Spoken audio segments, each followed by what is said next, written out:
Media for the politically aware.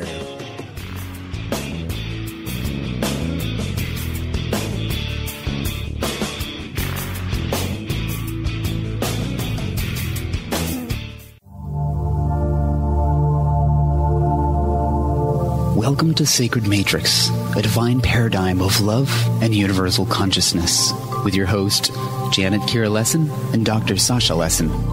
Together, we transform the world. And now, here are your hosts, Janet Kira and Dr. Sasha Lessin.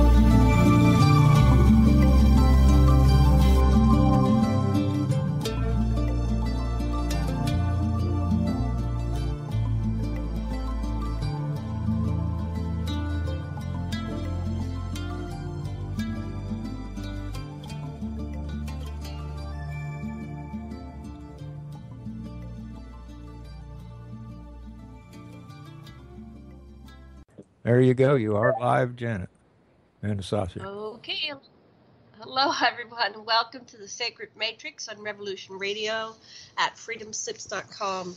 And I'm your host, Janet Kira Lessin, with my co-host, Dr. Sasha Alex Lessin. And our producer is Thomas Becker, also known as a Mad Painter. And today we have a show featuring Dan Willis, who is one of Disclosure Project's top secret military witnesses that testified at the National Press Club in Washington, D.C. in 2001 in front of every major media. Uh-oh, are we offline again? Okay. Mad, can you hear us? We're live.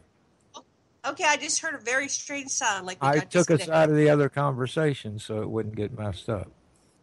Excellent. Okay, this was a world disclosure event which asked for a congressional hearing in order to bring forth the witness scientists within black projects who can release the technologies derived from extraterrestrial reverse engineering, and that's been hidden for over 70 years now. 70 years ago, Roswell happened. That could stop further damage to our planet. But instead, the message was sanitized by controlled mainstream media. We've had Dan on our show many times before. We're so excited he's back.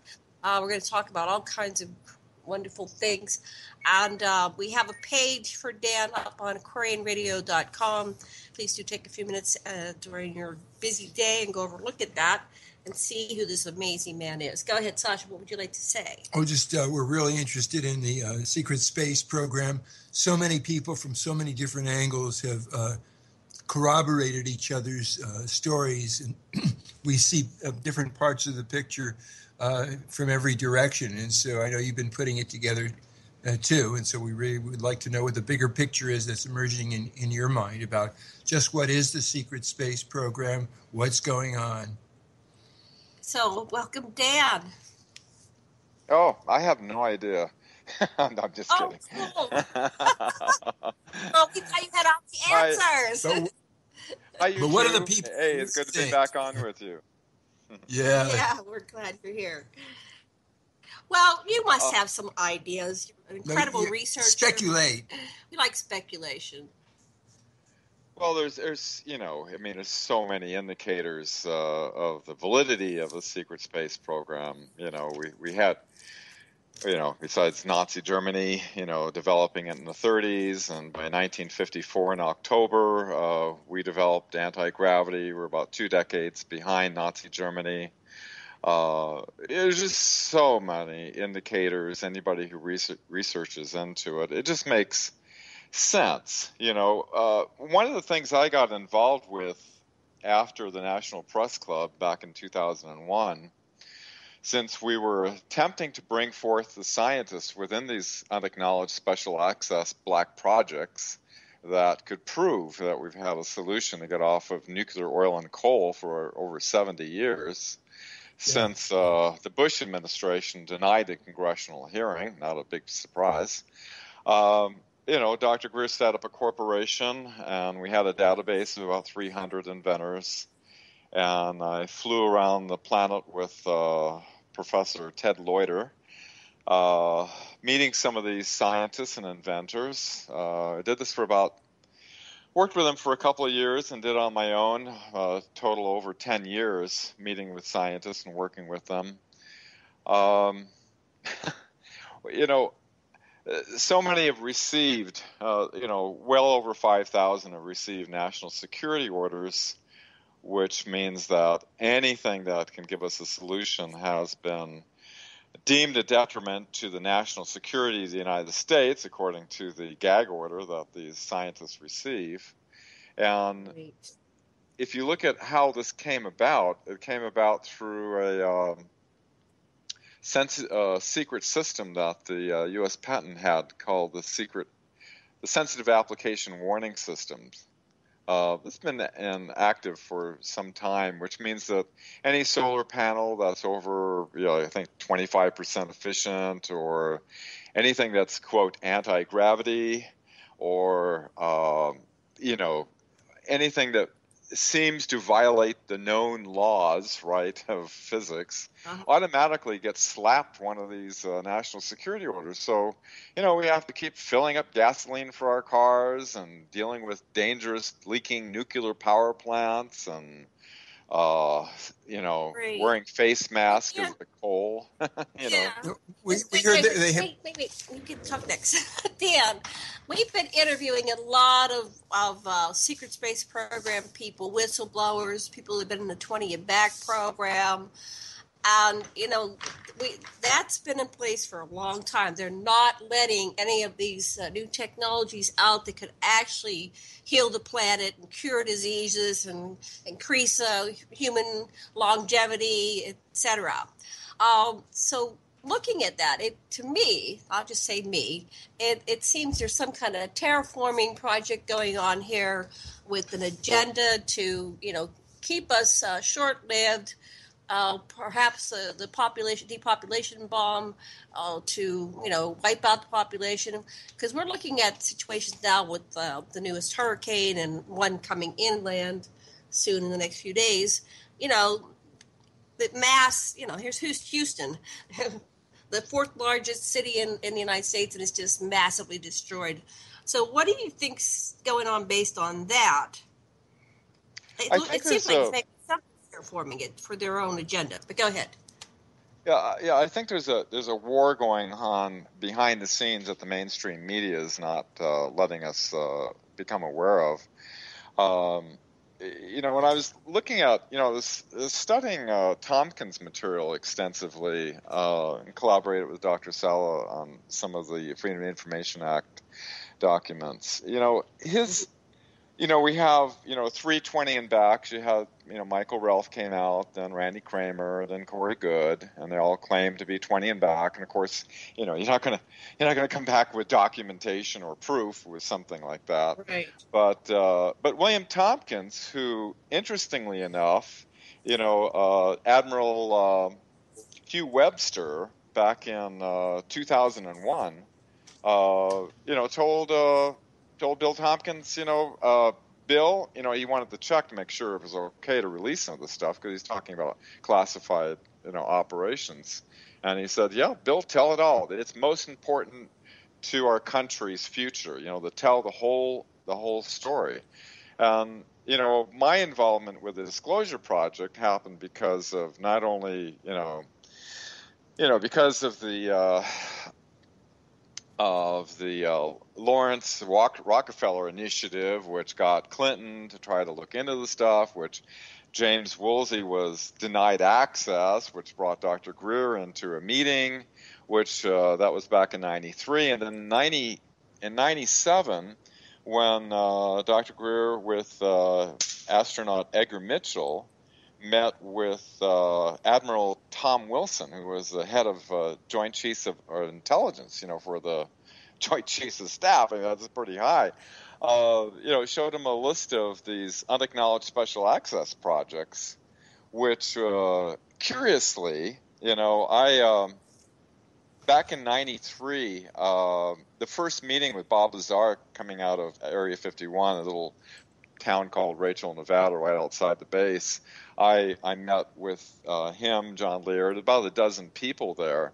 And what happened was a NRO classified advisory came out that had a distribution list of all these, cosmic ops, magi ops, all these different unacknowledged special access programs. There was a meeting just before that happened in '91, which he gave Admiral Tom Wilson, and he was able to look up these projects and found out, yes, they did exist, but he was being denied access. Ever since they essentially murdered Kennedy, they've been doing these operations outside of our legal constitutional government. So, Admiral Tom Wilson, head of Joint Chiefs of Intelligence, said, if you can gather the people together, go before them, you can have my permission to go before the media. This group is illegal. And so, by the year 2000, I was the 100th videotaped witness, of which they've collected by 2000, 450 military intelligence witnesses. 20 of them were willing to go before the National Press Club, which I was one, to try to alert the people. But the mainstream media did what the CIA calls a limited hangout. In other words, they covered the event, but they, when it came out to say, oh, well, the Disclosure Project's wants to have a congressional hearing based on the reality of UFOs, which of course isn't going to gather much attention. But the whole fact that we said that we have the scientists that can prove we have the technologies that can come out to the world, beside, 57 species, NASA airbrushing the UFOs out, nukes being shut down, bases on the other side of the moon, all the explosive stuff was carefully sanitized out. Only the limited hangout, which was coined back during the Nixon administration, back during Watergate, which curiously enough, what was his name? Howard,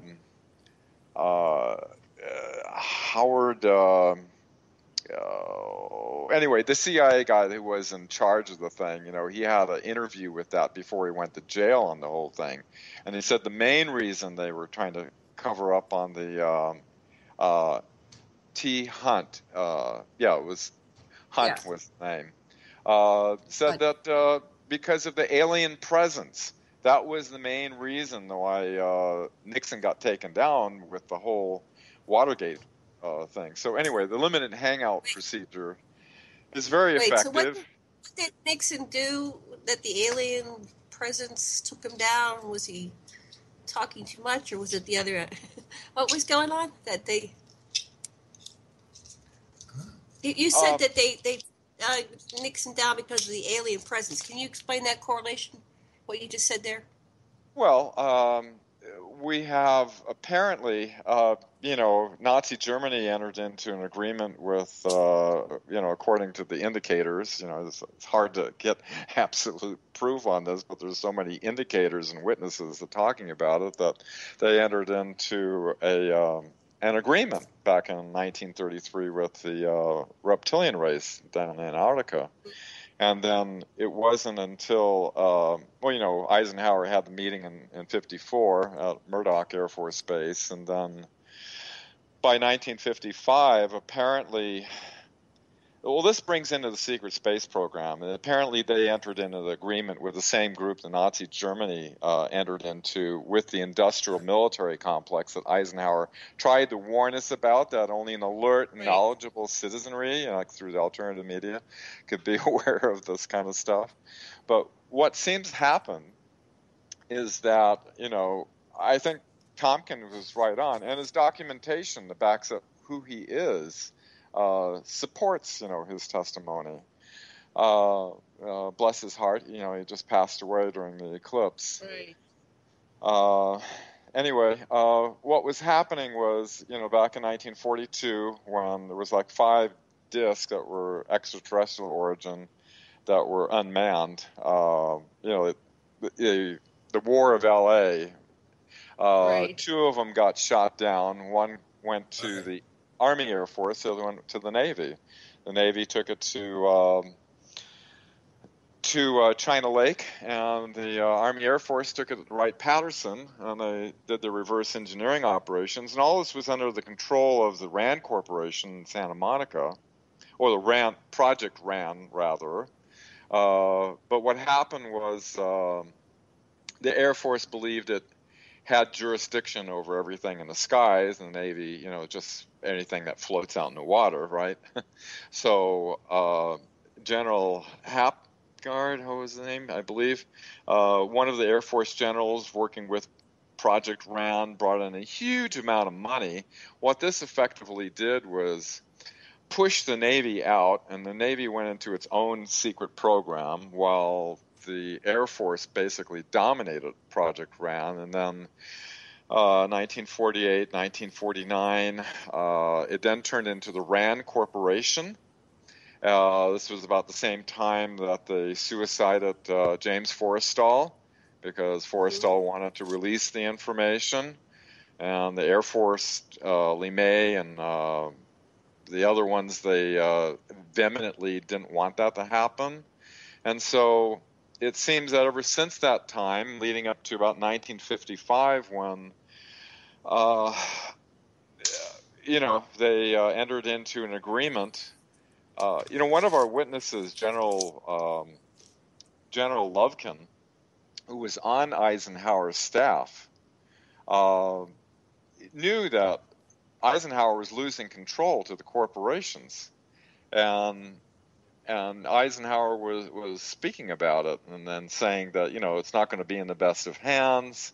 He was really troubled about it. He shared his concerns with Kennedy, meetings at Camp David, before changing command.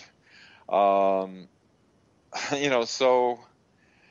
it seems as though, it's all you can do is research this stuff, and what I like to use as a foundation, because anybody can say anything, right? Right. What I like to use as a foundation is we've got over 500 Disclosure Project witnesses, which include astronauts, admirals, generals. I mean, if all those people are making up stuff, then that's weirder, than what's happening. And then you have all these authenticated top secret documents that kind of paint the picture. And as you put all this together based on that as your foundation, it almost appears, the indications that, in Nazi Germany, Xavier Dorsch was Adolf Hitler's main man that designed these massive underground facility, which they had millions of slaves working for them, from concentration camps and stuff.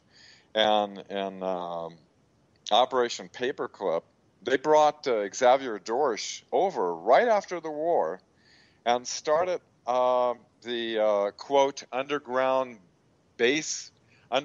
plant program for the United States, starting in New Mexico in the Manzano Mountains, and started tunneling and boring out. Now we have in the hundreds, I think it was like 312 or something. Don't quote me exactly. Anyway, it's hundreds of underground, huge, massive complexes of which we have no idea what's going on. We have millions of people missing, unaccounted for. We have on CNN, Robert Steele talking on Alex Jones. Alex Jones got the rap for it. Talking about the slave base on Mars, which Corey Good speaks of. And that's what we interviewed. I don't know if you heard of Tony Rodriguez and what's Penny's last name? Penny. There's 20 and back. Penny's been 3 times, so she's 60 and back. And they both go into, I recommend listening to their YouTubes, and we did a couple of interviews. But apparently there's a huge part of the world population that gets taken to these slave colonies. And Billy Carson says the missing from the FEMA camps in New Orleans are right. So the missing people are being used as slave, and so that the slave population is being is an exchange system for the universe. What do we have of value? Human slaves. So that seems to be one of the major means of commerce in this. Besides the secret space program and all the technologies we don't have, but they're taking people and putting them in slave colonies on the moon, Mars. Rodriguez was on Ceres, further out in the solar system. So we're getting some of the pieces. And so I wonder what you got. But there was just this, obviously a part of white hats in government that have sponsored you, Dan, and other people in breaking the embargo and releasing the technology. There's some forces that approve of and are encouraging you to do what you're doing. Right. There seems to be different factions that are supporting freeing the population of the earth in this ongoing.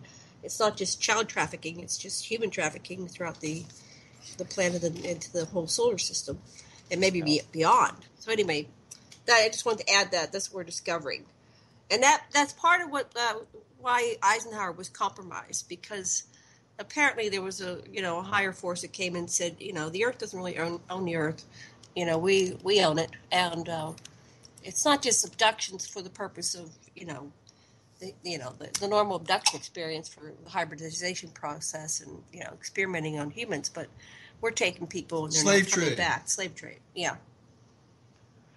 Yeah, thank God for the white hats behind the scenes, because of their control of perception management, through the mainstream media, and now we're becoming aware of, their influence through Google, Facebook, YouTube, and the fact that, the CIA and NSA had, starting back in 1999, In-Q-Tel, what it was doing is it was working on seeding and funding certain companies, like Google just seems like such a playful, fun little name, like sounds like childlike, but right. they can infiltrate all these operations and basically become an extension of their perception management that's already well developed and refined, that's on the mainstream media through the 5 corporations that control everything we see and hear. So the only reason, I don't sell books or CDs. I never made one penny ever at doing any of this. The only reason I do a talk show is, maybe, just we have an opportunity to speak out and to, I'm just concerned about all the people that are watching CNN and, all the mainstream medias that haven't really an idea of how this all came about. And, when I went to Washington, I was completely naive. And when CBS came to do a special interview alone with me, and I said, I'm not doing this interview unless I can say, because I saw what CNN did, we have these scientists that can prove we have a solution to help the world, to get off these dangerous, obsolete technologies. She promised, and it was almost in tears, saying, I'm sorry, the higher executives, which are, we now all know are CIA, NSA, made me edit that part out. So I started to become aware, and it wasn't until 2014 that a media company out of Hollywood wanted me to write an article on media control. Since I used to be an ABC newsman, I used to broadcast engineer for the most powerful FM station on the West Coast for many years. So I gladly accepted, because I was trying to figure out what the heck did I get involved in, and why is the media,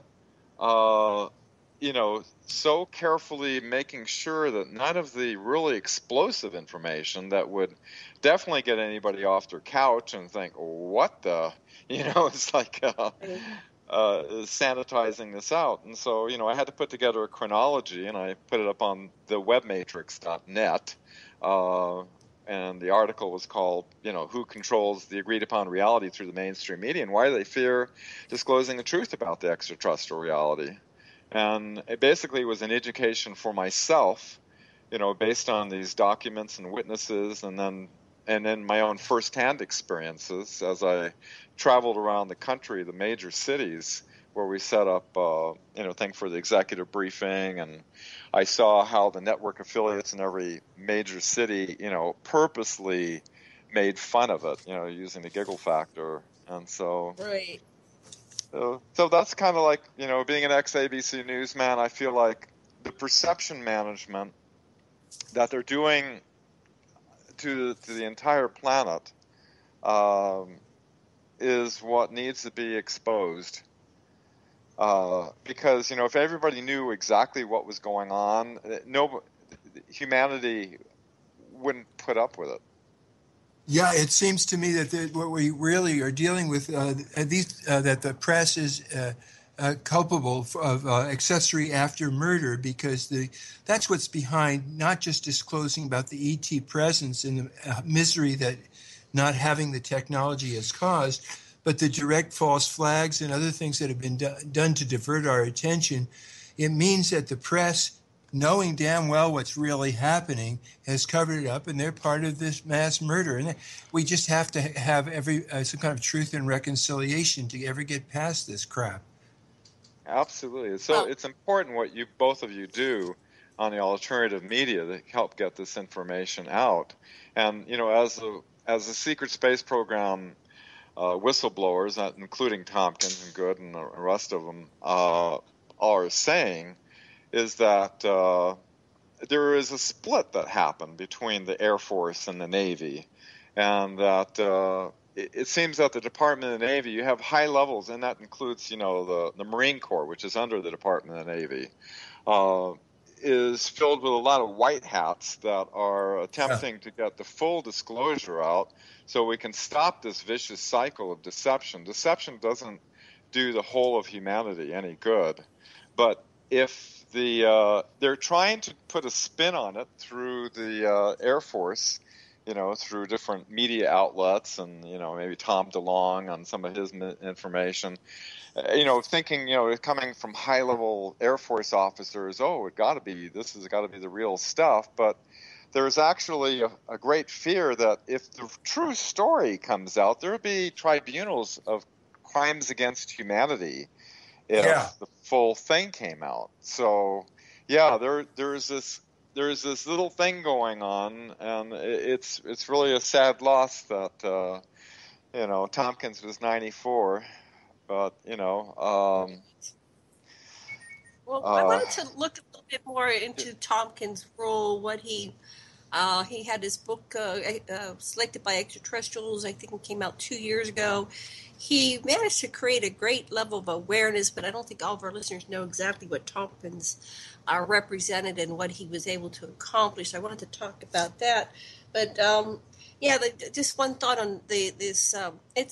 It's everybody's complicit in a way because they're participating in the system. Yeah. Like if you go to the hospital, the nurses and doctors all are enlisted into this program of these medicines that, kill us, and the people involved in the energy system. They're going to lose jobs and way of life. The pharmaceutical industry, starting with the Scripps Institute, back when we started bringing over paper clips. So they definitely infiltrated the pharmaceutical industries. You look at all what happened after 9/11. 1 week after was the anthrax thing, right? Then Bush started Operation BioShield, which made millions of these vaccines on the island of Realms, which was a little island off of Germany, which was Heinrich Himmler's bioweapons laboratory back during Nazi Germany. And the Supreme Court has ruled that the use of these vaccines, if it kills you, the pharmaceutical companies have no liability because just due to the nature, they're unsafe. And so, and then you have congressmen saying, hey, these military and law enforcement are being trained to use, these vaccinations and stuff like that, and what they're doing with the GMOs in our food, the fluoride in our water. They're definitely weaponizing it against the population. It's, everybody's involved. We have all the people in the military with all their jobs, and they have their nice lifestyles and their fancy cars and their houses and put their kids through school because down through the realms, there's so many people that are involved and enlisted into the current system and maintaining it the way it is because they'll lose their way of life and their right livelihood or, their jobs and income and benefits from retirement. So that's the major problem is we've got this huge system, which is, we can see it beginning and it started The major part started in World War II, but it probably goes back thousands of years with the Anunnaki. But we just followed through this slave system that's ongoing, and it's very complicated and intense, and it involves all levels. I'm sure that's what Eisenhower had to deal with, because it's like, how do we shift from this paradigm that is so deeply ingrained in our society to a world? This is a level zero civilization, probably a negative one, because it's involved in slavery. And no matter where you are in the pecking order, unless you're at the top, you're involved in some kind of, extreme service for other people or the corporate economic system. Anyway, what did you want to say, Sash? Okay, nothing. So back to you. So we have this whole problem here, and you were going on a thread. Let me go back to my notes. We were talking about Tompkins and his role, what he accomplished, what he brought to the surface. I recommend getting the book Selected by Extraterrestrials. I know there's 2 more books coming out about Tompkins, and you said, Dan, that you're working with Sala. Dr. Michael Sala is working to get this information about Tompkins in a 3rd book, and there's a 2nd book with a different party. So there's 2 books going on. Bob Wood is involved with it. What do you know about this part of the mystery? Tompkins, Wood, Corey Good, all those people that are bringing part of this little piece of the puzzle, bringing forth this piece of the puzzle. Well, again, I think it's very important that Tompkins came out with his book after, several months after Corey Good became public. And many of the things that Tompkins talks about, which he had no idea, that, Good was coming out with all this stuff, collaborate very, very closely with each other. To me that, it's like, on different points, when you get different perspectives from different witnesses, you're going to have a certain amount of information that doesn't sound like it all fits together. But if on the general sense, on some of the basic elements that are going on, they seem to all agree on certain elements that are happening in the secret space program. One thing that seems very clear, again, is the Navy Department wanting this information to come out in full and totality, whereas they're trying to run a different narrative. So I think, Tompkins brought a lot of importance to the secret space program witnesses because of the documentation that he brought. He was a brilliant little 17-year-old with a photographic memory that could make all these entire models of ships in incredible detail, and they realized this kid's got a talent, And so what's interesting is my father worked at the same place that Tompkins was working. Wow. And I was talking to Michael Sala, and I was going back through. My dad was in World War II, defending against the Nazis in Iceland and the Korean War and stuff. And he worked at the North Island Naval Air Station for 20 years. And in an old chest that I had, I found one of his books, and it was from the 1940s, from the Naval Air Station San Diego, and it had all the personnel listed in it. On the front cover of the book has a big picture of President Truman and James Forrestal as the Secretary of the Navy. And sure enough, there was, it was Captain Rick Obota at the time. Later he became an Admiral Rick Obota, that was in charge of the Assembly Repair Department. Anyway, I sent that book to Michael Sala to see if he could use it for collaboration on Tompkins' testimony. He has, the very fact that he worked, he's got the documents that showed that when Dr. DeBus, who was the head of NASA, who also worked with Heinrich Himmler and Hitler, the SS, and everything like that. He had a meeting with von Braun and de Buss, and they were very impressed, and they assigned him to the Lunar Operations Command, and he has documents to prove that. And I found it very fascinating during the time he was working for TRW, the time that we went to the moon, that he saw the reptilian giant spacecraft lined up along the crater, which he, with his photographic memory, he remembered the video screen and made a rendering of what that looked like, with a little tiny little lunar module down there like a speck, and these giant spacecraft lined up around to intimidate them and tell them, collect a couple of rocks, do a couple more missions, and go home and don't come back. And and that's what we did. The monitor?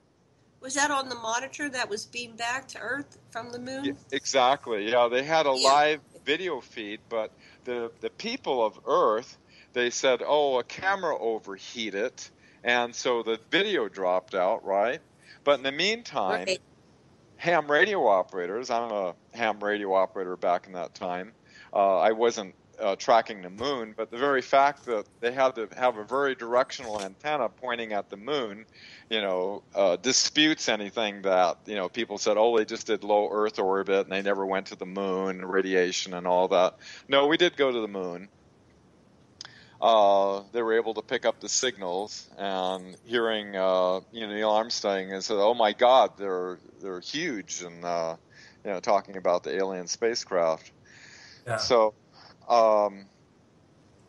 it was kind of. So the ham radio operator got to hear the live feed. Is that what you're saying? Say again. I'm sorry, Janet.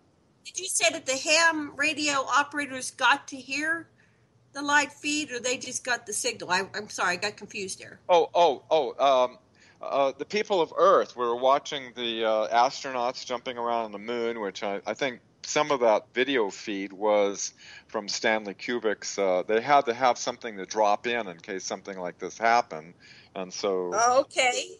That makes sense. But what was happening was that, everybody has all these disputes, on the video. And, it's kind of interesting that NASA has one of the most important achievements of mankind, has lost the actual original video of the moon men, all these little things. It was 1969. I remember when I was working with a high-level security clearance at the Blockhouse Naval Communication Station, San Francisco. I was going to work, looking at the officers' quarters. They had a black and white TV there, and watching the astronauts jumping around on the moon. At least I think it was black and white. At least the video feed was black and white. Oh yeah, black and white. Most of us, yeah. Yeah. And that was the time that I received my report of a ship off the coast of Alaska that the crew witnessed coming off of Port Bow, a 70-foot diameter glowing reddish-orange disk that came out and shot straight up into space. The ship's radar operator tracked the blips of estimated going over 7,000 miles per hour. This was a secret classified priority message going to the Chief of Naval Operations. And, when it was coming in through high-speed Morse code, and I was decoding it, typing it out on the typewriter, and, getting the authentication codes and everything. And, wow.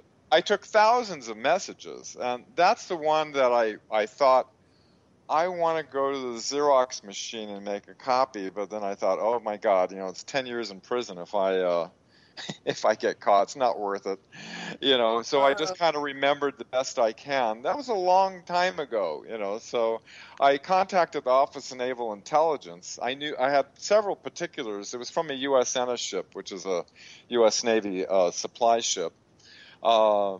And they told me that, the records had been destroyed. So unlike the other witnesses that joined in Washington that had substantial evidence and documentation, I wasn't able to, come up with anything. Just had to have my each one of us said we were willing to testify under oath before Congress after we gave our testimonies. Uh-huh. The dog ate your homework. No, it wasn't worth 10 years in jail. No. No. Oh, that's interesting. I was in a UFO group and I heard the same story about a huge 70-foot diameter. It emerged underneath. It came up underneath the craft, and then it came up, shot up into. I guess it just, it kind of glowed underneath them, and then it shot up. I heard a man said he was on that ship when I was at the UFO group in Honolulu back in '93 or something. He was talking about it. Some of the people are writing books about. I'm trying to remember his name, but what are they trying to hide? Underneath the underground bases and stuff like that. Also goes into, the military has these plans for underground, underwater bases as well. What a perfect place to keep away from prying eyes, especially if you have craft that doesn't have any issue with, going way deep into our oceans. So apparently, extraterrestrial and military. I was in an underwater base one time. I won't take up this whole show here, but I actually am a witness to. I was taken during one of my abductions. You've been into an underwater base? Yes, off of Johnston Atoll. Oh, and then tell me about this. Well, it's a long story, but basically I had my typical abduction. I was working on Johnston Atoll as a civilian doing kind of administration work, and I had a boyfriend, and we were both taken to the underwater base. He was put on the tray, the metal tray, then they examined him and did things to him, and then I was taken further down into the installation where it went into huge underground natural caverns, and I was kind of like in an eyes wide shut ritual. There were about 1,000. I asked them who they are. They said they were the Anunnaki, very tall humanoid beings, and basically at the end of the ritual, we stood before a large obsidian wall, and there was a place where I stood, and as I stood in the middle of this circle, the wall dissolved, and on the other side was a huge reptilian, gigantic, like a dinosaur, and then it sent an avatar of itself to stand in front of us because it was gigantic, and it looked like a dragon. Closest thing you could say, it's like a dragon. And then I was kind of the key, and they started to telepathically communicate through me, and then everybody was communicating through me. Somehow, because of my genetics, I was, the key. They call me the key. And I apparently deciphered this information. It came from the 1,000 Anunnaki and this dragon back and forth to each other. And then they returned me to my bed, and then after that, I wanted off Johnston Atoll, so I worked to get out of my contract and get back to Honolulu. But I think they were done with me by then, so they allowed me to leave. But that was my role. And I called the dragon at the end of time. Wow. Well, that's quite an experience. Do you know a lady named Karen Lister in New Zealand? No, but I should get a hold of her. Karen Lister, okay. Yeah, she was actually the one that got me to talk on Coast to Coast and a number of talk shows. I was kind of shy. I didn't really want to get on the radio and talk. She said, no, you should get on. You're a disclosure witness. You should get on the talk shows. And so she kind of encouraged me. But when she was 17, she got taken to one of the underwater bases and got to see some of the technology that they had, and how they could heal people and take in the sick bay, so to speak. They were able to cut an arm and then reverse time the cut and then cause it to heal. And this bed she was sleeping in that was kind of like an anti-gravity type of thing, and she noticed there was military working alongside with the very attractive, good-looking, as probably Nordics, They're super beautiful. I can't explain it. They're hyper, physically hyper beautiful. They call them in the Anunnaki literature. They say they're the glowing ones, the glowing eyes, the glowing ones. It's almost like their molecules are moving faster or something. They glow. They glow. They're incredibly beautiful. They're like Barbarella's boyfriend in the. But most people don't know what that's about. That was too long ago. Anyway, so she said that they're very beautiful as well. Super attractive. Yeah, and that's kind of interesting what, Tompkins was saying about, the technologies that pharmaceutical, and they also have, scientific working with temporal fields to be able to, reverse age people. There's some link with consciousness and our aging process. Like Bruce Lipton says, our consciousness can alter and change. Scientifically, they've shown that it changes our DNA. So apparently, well, it's like a belief system that they instilled upon us that we're supposed to live a certain time and die, and in a way, Aubrey de Grey says that we're being murdered at a rate of 100,000 a day because there are cures for these diseases, including the disease of aging. We do have extreme physical longevity and immortality, like the Anunnaki. The Anunnaki lived to be, hundreds of thousands, if not millions of years, and that's our potential. And then there's the excuse that, well, what will we do with the population? Well, we'll go off planet, obviously. We'll become a level 1, 2, 3, 4, 5, or 6 civilization, and we'll have interstellar travel. But there's some faction that just wants to keep us lower mentality, controlled, manipulated, and slaves. And I thought, from what the Anunnaki said, that that slavery was illegal. But apparently in this quadrant of the universe or the galaxy or whatever, this is the prison planet. And on some level, we souls, because we're incarnated in these human forms, must have done something to offend somebody. Not meaning that we're necessarily evil, but we're over here quarantined. That's what I'm gathering, and so I'm looking for people that can discuss this issue on that next level. It's kind of like the story within the story within the story. What did Eisenhower learn? What really was behind that meeting?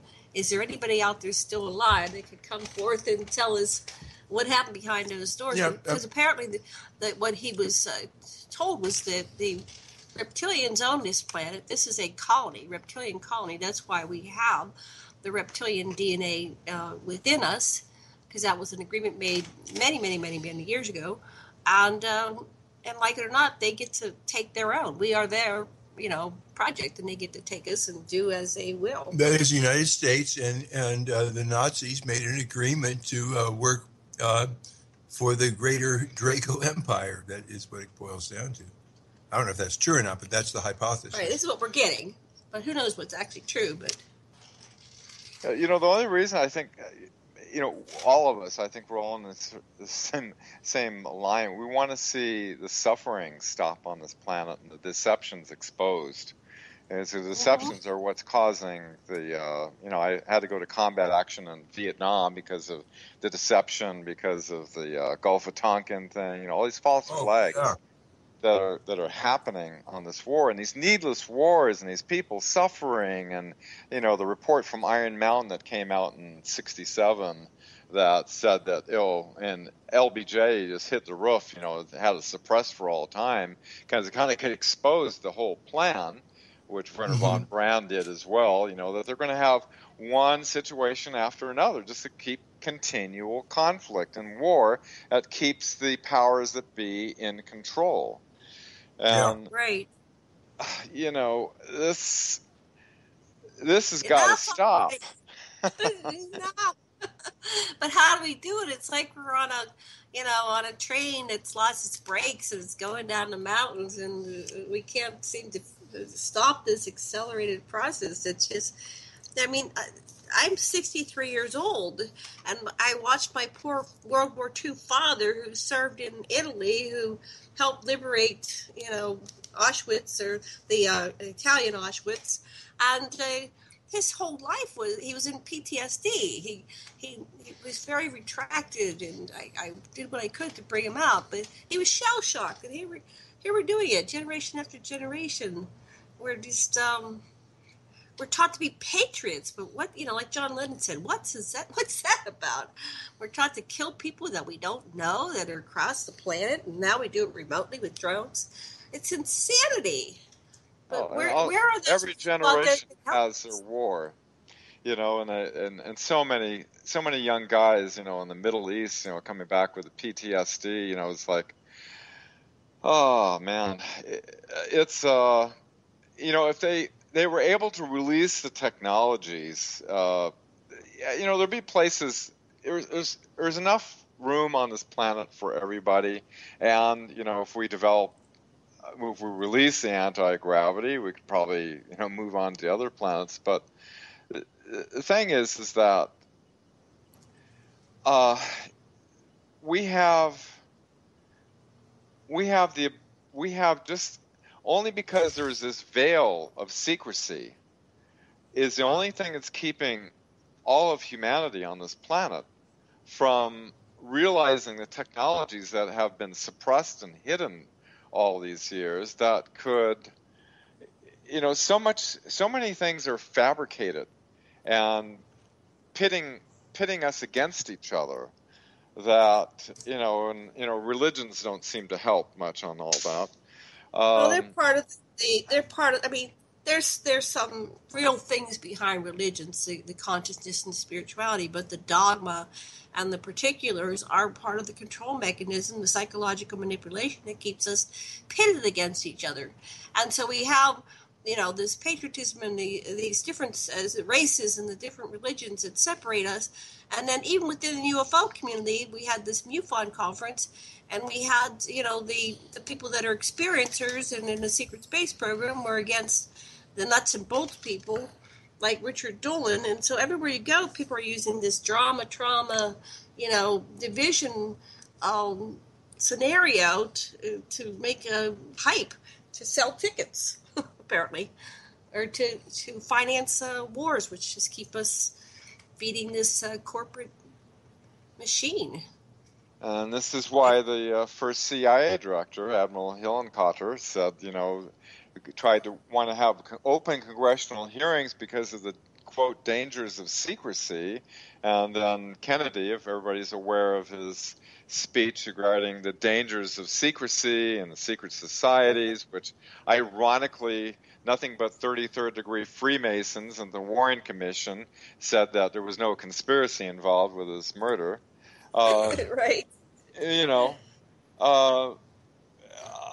But, and then they come out in, I think it was in around 60,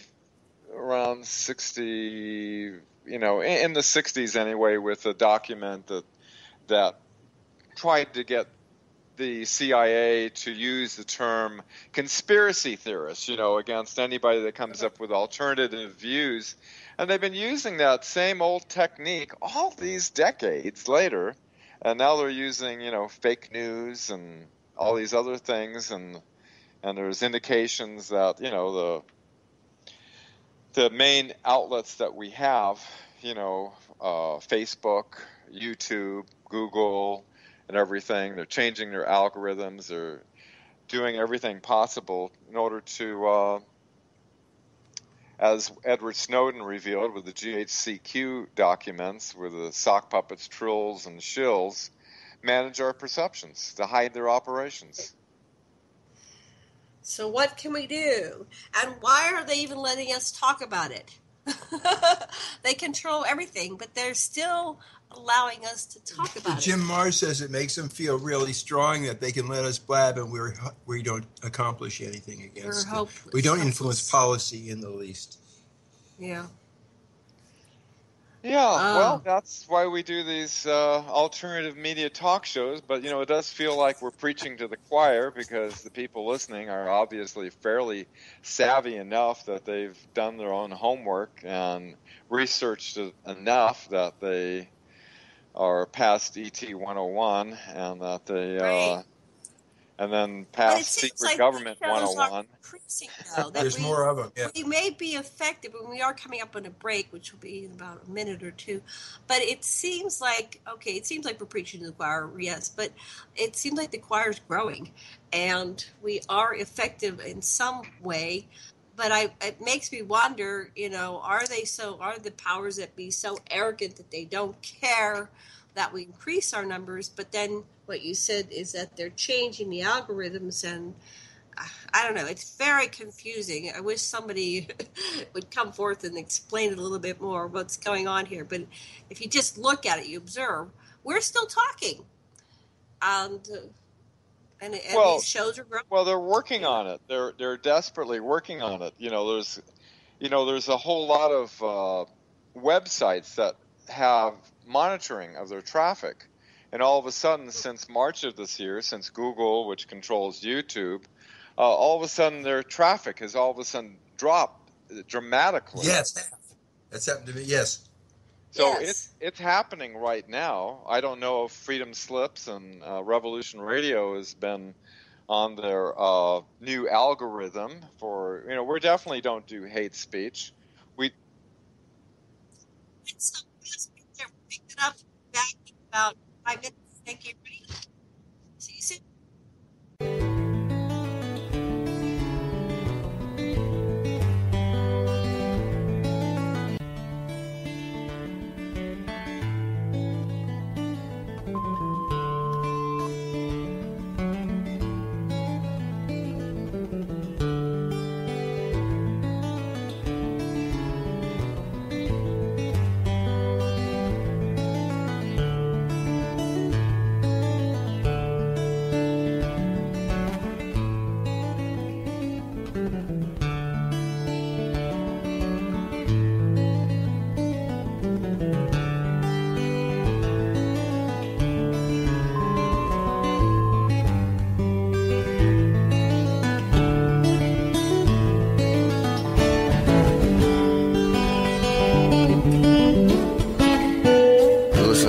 Radio at freedomslips.com, and we'll be right back after this message.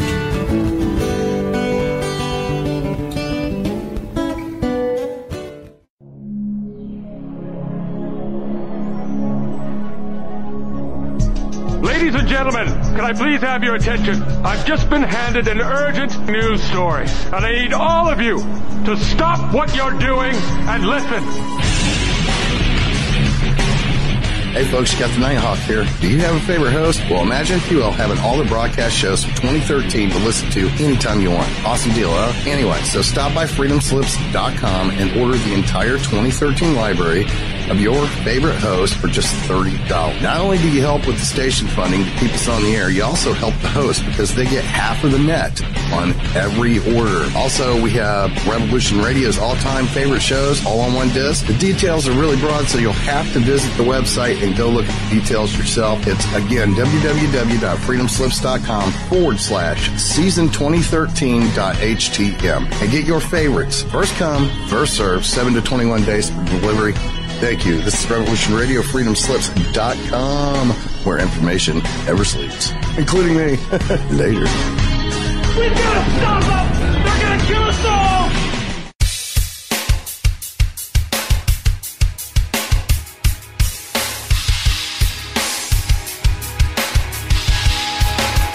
Enter into a world unseen on Raven Star's Witching Hour.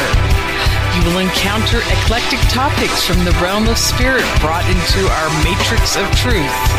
With your host, the Solaris Blue Raven. Solaris will bring you an array of unique guests covering topics from ghostly spirits to amazing anomalies, covert technology, UFOs, and shadowy global events. And that's right here at Revolution Radio, freedomslips.com, Saturdays, midnight till 2 a.m. Eastern Time. Revolution Radio, where information never sleeps. sleeps. Let the magic rise.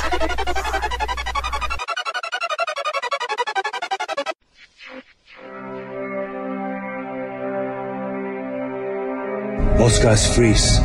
That's your cerebral cortex looking for an answer it doesn't have. See? Even your brain knows you're screwed. The body's filling with adrenaline right now, whether you know it or not. Your heart's beating fast. It's getting a little harder to breathe. The neurobiological system is telling it to run, but your knees are too weak to move. Fear is not real. The only place that fear can exist is in our thoughts of the future. It is a product of our imagination, causing us to fear things that do not at present and may not ever exist. That is near insanity. Do not misunderstand me. Danger is very real, but fear is a choice. We are all telling ourselves a story.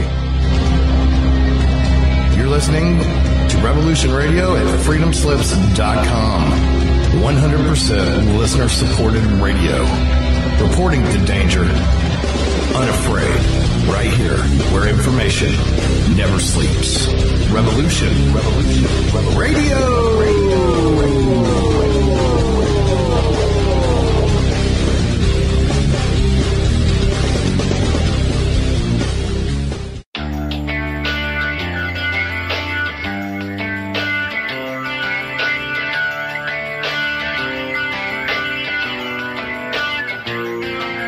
This is Thomas, a.k.a. a Mad Painter. I'd like you to join me Monday nights, 10 p.m. Eastern Standard Time for Open Canvas. Don't forget to bring an open mind. Yes, folks, that's right. Bring an open mind to an open canvas. Again, that is Monday nights, 10 p.m. Eastern. UFOs to government corruption. This is Revolution Radio, freedomslips.com. You don't need to expect us. We're already here.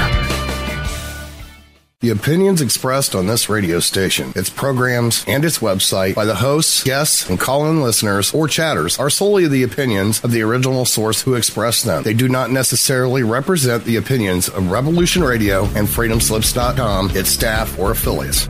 You're listening to Revolution Radio, freedomslips.com, 100% listener-supported radio, and now we return you to your host.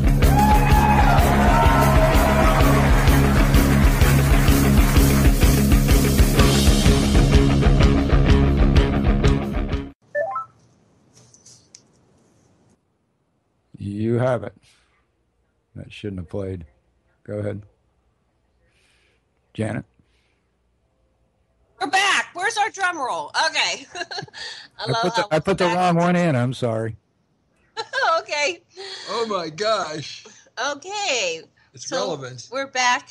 The Sacred Matrix on Revolution Radio at freedomslips.com. And I'm Janet Carol Lesson with Dr. Sasha Alex Lesson and Thomas Becker, and we're here with Dan Willis. But before we get back to our show, I'd like to remind everybody to please go over to that donation button on freedomslip.com and do donate what you can. You know, $1, $5, $15, $20, $100, $1,000, $1 million, whatever you can donate is greatly, greatly, greatly appreciated. And we do thank you very much for taking the time and go over there and clicking and making your donation.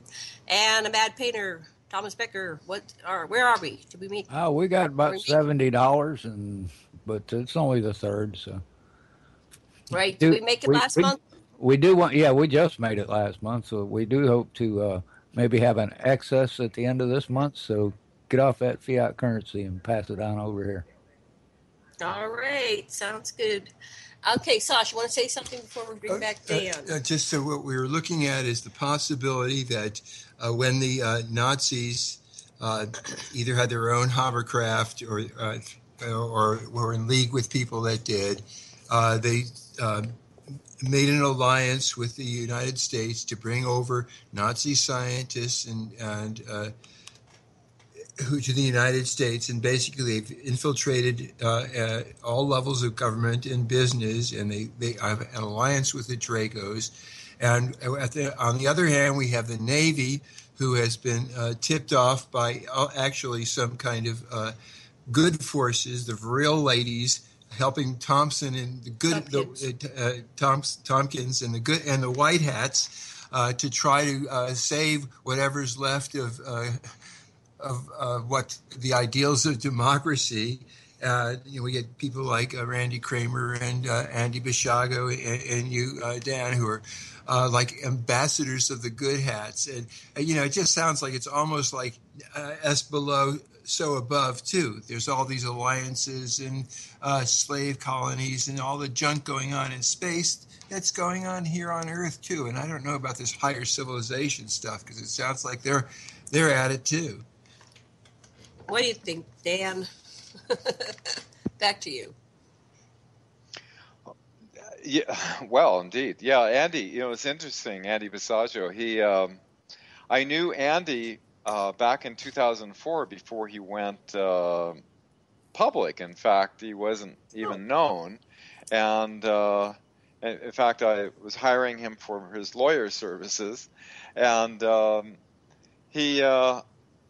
we talked for hours and hours, and I said, Andy, we got to get you as a Disclosure Project witness. But, Dr. Greer didn't want to bring him in because he didn't have, like Richard Dolan says, he didn't have the documentation or anything to back up what he was saying. But I told him, hey, for your own safety, you get on Coast to Coast, get on, and he got very visible, not only on alternative media, but on mainstream media too, which of course they made a laughing stock out of him, talking about the Martians and the jump rooms to Mars and everything. But, which is kind of strange because you'd think he would know that they would do that, and be kind of very sweet. So how ironic, though, that you would have found him to be your attorney. It's almost like that's just the odds against that are just amazing. So how did you find him? I was introduced to him through Albert Weber, who I worked with a long time ago on some projects with another disclosure witness. Anyway, that makes sense. Yeah, it's kind of interesting. You have all these people talking about the reptilian reality, right? I mean, but then you have, the Vatican in 2008 saying, all the extraterrestrials are all benevolent and they weren't born of original sin. So, and you've got all these different people, including Dr. Stephen Greer, Grant Cameron, who I'm doing a show with on Revolution Radio this Wednesday, with my detective friend Monique Lassan, Paola Harris. You have all these people saying there are no, benevolent ETs. They're all benevolent.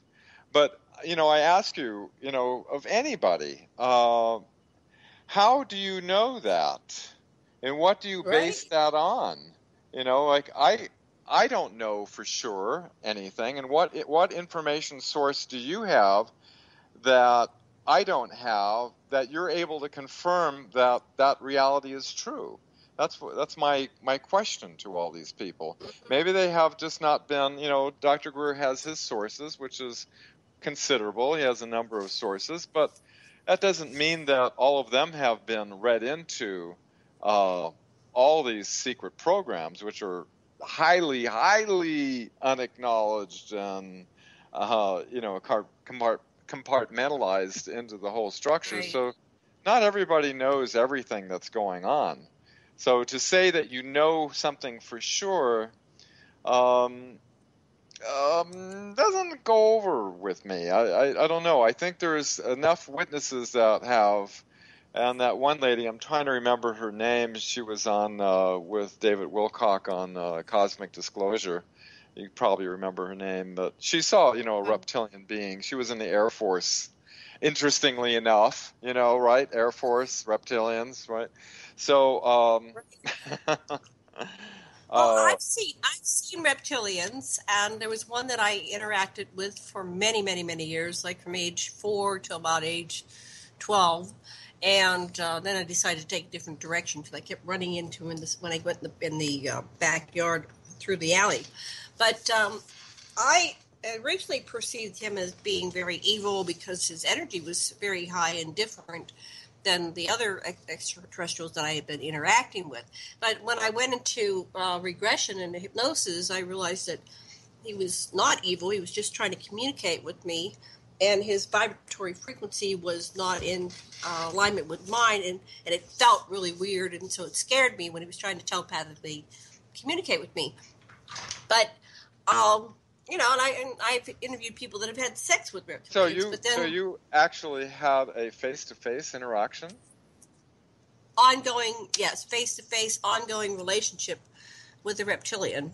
Wow! Well, and you're one person that can say that. Yeah. Well, I was terrified of him though, and the poor guy was just trying to communicate with me. And then Misha Johnston has had ongoing interactions with reptilians, and she has some hybrid children, and she's used an artist and has these representations of what they look like, and they're actually very, very beautiful. The mixing of the humans and reptilian DNA. Her son is very handsome. But and I'm sure some of them are pretty nice. I asked Dr. Greer in 2000. About the reptilians, and he said, "Oh, they're sweet."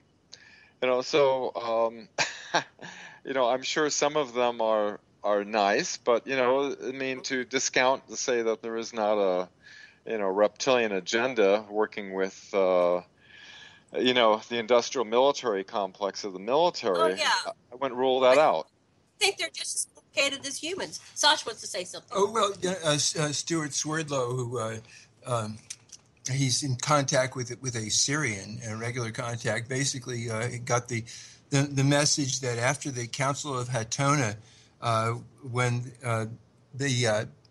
those races that settled Earth were given a chance to make a proto-human a being that could live on Earth, and 12 human groups and one reptile group gave their DNA, and the reptilian group gave the DNA to the brainstem part of us. So we ask where the reptilians are. One place they're in each of us. And what this is our ability to be survivors, to fight to the death, to be obsessed with hierarchy, who's on top, to be, and so that is a part of, and of course, each of these groups that contributed tried to make their genes dominant, according to Swerdlow, and the reptilians felt they could really, if they could manipulate people's brainstem, that's where they would get in with their programming. So that's one of the places the reptilians are. They're in us.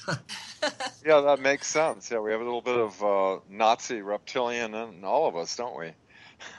We do, yes. One of the things that Teresa J. Morris, who's another host here on Revolution Radio, I work with her on Saturdays.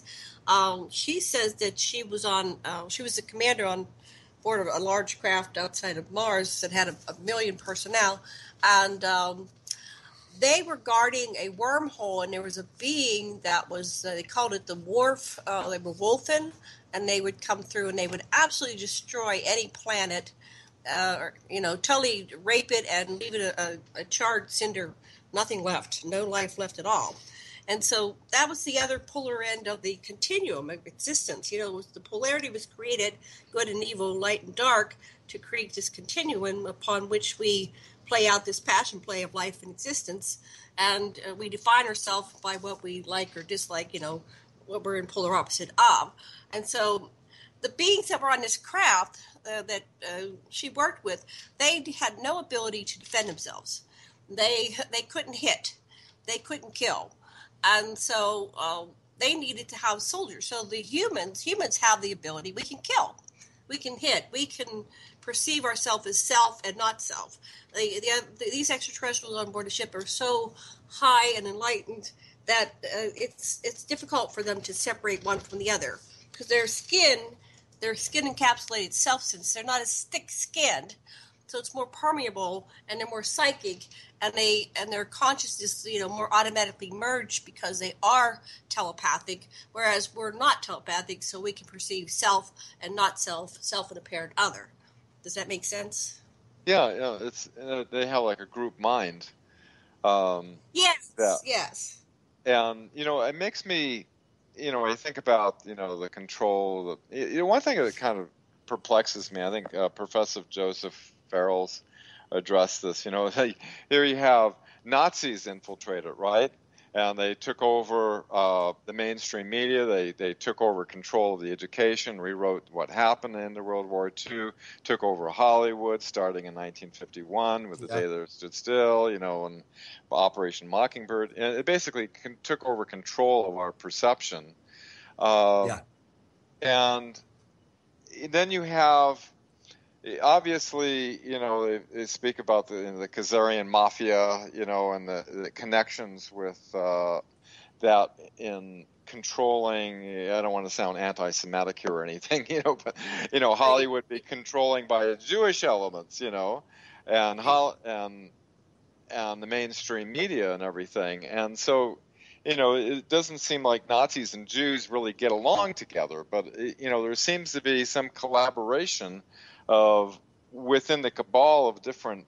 I don't really know, but it seems like there's different factions within this cabal that seem to tolerate each other because their agendas are somehow complementary to each other or something. What's your take on that? I'm just curious. Well, I'll tell you mine, and then Sasha can say his. But Yahweh is Enlil, and Enlil people were the Jews, and so he's one faction. And then Enki is, so they get divided into God and Satan. And the Satan is just the ones that the one that lost the war, right? The winning party gets to call the other, the evil one, the satanic one. And so these two brothers have been fighting for hundreds of thousands of years, and then they had their two clans. Well, the one that ended up taking over the whole dung heap here on the planet was Marduk. And there's a long story, and I won't go into it. And so Marduk took the whole system, and he made it into monotheism. He said, I'm everybody. I'm all the gods. I'm everything. And they basically, a lot of them left planet and left rulership to Marduk, who was by birth entitled to rule the earth and actually Nibiru, but he was being denied rulership because of his bloodline, which was mixed with the Alalu clan. A lot of politics, just like our modern royals, right? And so, but that's where you get the two factions. There's two factions vying for the control of the earth and Nibiru and the solar system. But within that, there are some that love humanity, like the Enkyites, because Enki and his clan basically created Homo sapiens sapiens. If we weren't here, they would probably, they probably exist, but they lacked hybrid vigor, so they were no longer able to procreate like we do, and so the cloning process degenerates over time, and so in order to have hybrid vigor, you need to have the ability to procreate. So that's all in the biblical story. That's my take on it. Sash, I'm sure you have yours. What's yours? Okay, well, to go a little bit further, a long time ago, in the Lyran system, there were peaceful humanoids, much like us, who had a number of 140 settled planets, and they had space travel. And the people from the Draco Empire came upon them, and they bombed out several of the planets, including one called Atlan. And all the Lyrans fled to the Pleiades and to other areas to escape from the invading Dracos. And some of them formed a unity kingdom in the Pleiades. Others came to Maldek, a big planet outside of Mars, and some of them settled Mars, which was lovely at the time. The Dracos hollowed out a ice comet, which had a rocky core, and they went after the Maldekans, who saw them coming and asked for shelter in Mars, and they went underground with the Martians. Maldek was blown up into the Kuiper belt, and the planet continued. This death planet, the ice comet, went past Mars, sucked off most of the atmosphere. However, the Martians and the Maldekans were safe underground. It went past Earth and sucked the water off of this totally water vapor-covered planet and rose up Lemuria and Atlantis and moved on to become Venus. And the Dracos emerged, and they built a hollowed-out moon from which to conquer the Earth. and it goes on and on. But basically, the Atlans and the Maldecans who were brought to Mongolia, the Atlans were brought to Atlantis. They caused the extinction of the dinosaurs, and the sinking of Lemuria. There's an extensive history. I shouldn't go into it all, but the Nibiruans were latecomers on the scene, and they were after gold and so forth. Right. But I have a question for you, Dan. The Day the Earth Stood Still was part of this propaganda. I love that movie. Tell me more about that. What's that? What was that again, Janet? I'm sorry. The Day the Earth Stood Still. You said that was part of the propaganda. The propaganda of the Nazis? Oh, well, yeah. By the way, thank you both for your description. Yeah, it sounds about right, and I think it's all about our spiritual, all these challenges for our spiritual growth, or an evolution, Right. As far as you're talking about the Jewish control of the media and the Nazis' control of the media, is that what you're referring to? Yeah, that basically, ultimately, it comes down to the Nibiruans sponsored the people who are in control. They work through the surrogates, and they've been in control of the planet, and they're playing off both sides against each other. Allah was Nanar, who's opposed to Marduk, and just recently the Galactic Council has sent the Anunnaki orders to knock it off and stop fighting among others, and they're basically playing off against the reptilian revelation scenario, which is what the Dracos are playing out. And I guess I wanted to know what you thought about that, and what you thought about Kim Un, and strategically what's happening, and how that is related to the extraterrestrial phenomenon.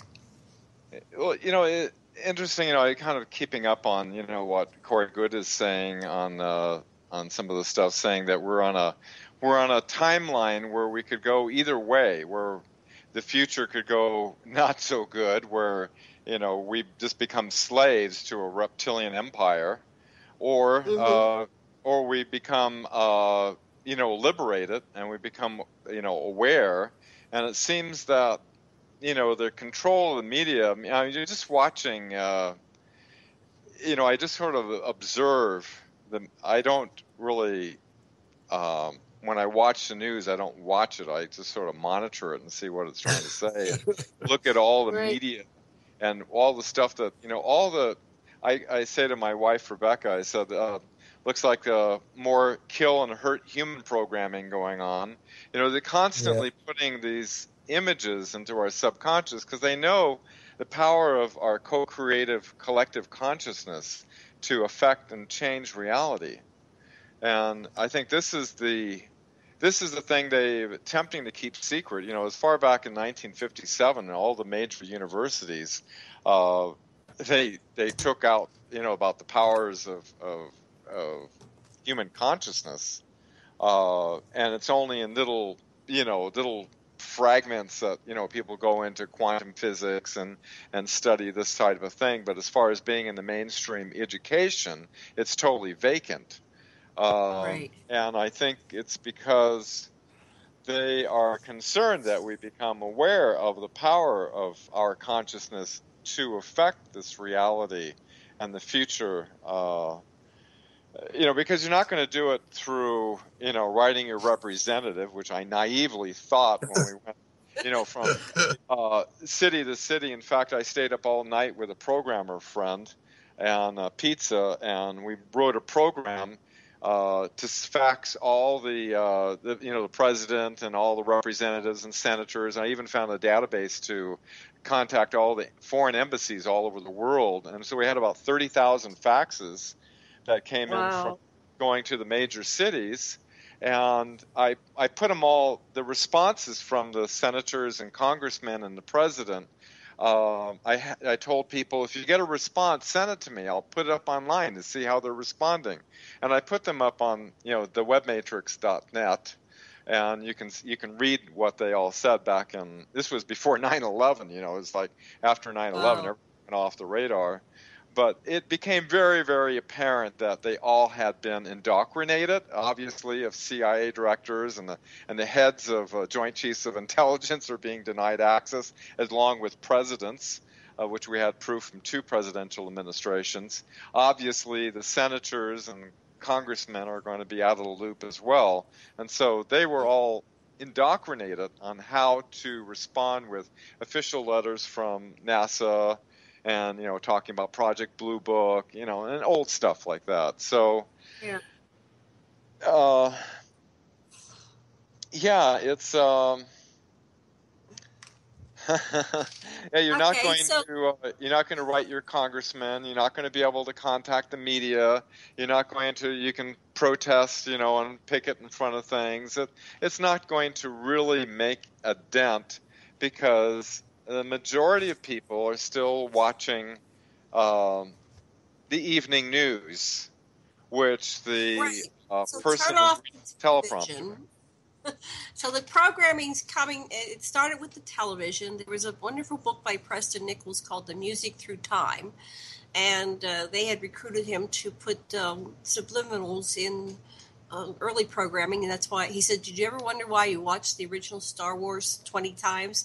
He says, "Could we put this programming in there?" So, but now they have it throughout everything. I mean, here we are on the internet right now, and I have a computer up right now, and it's they continually are sending programming to keep us from our spiritual self, from becoming conscious, enlightened, and aware.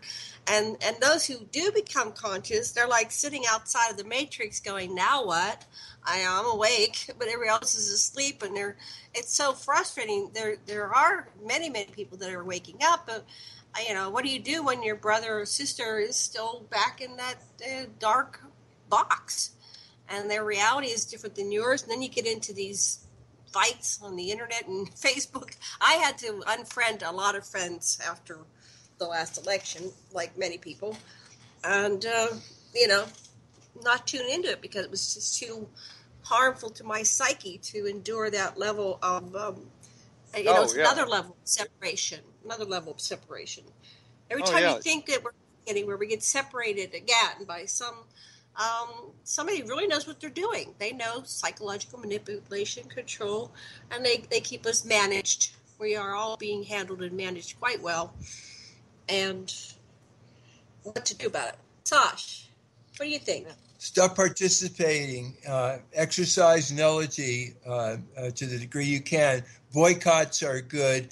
General strikes are. By all means, avoid all violence because it just brings crushing counter-violence. Right.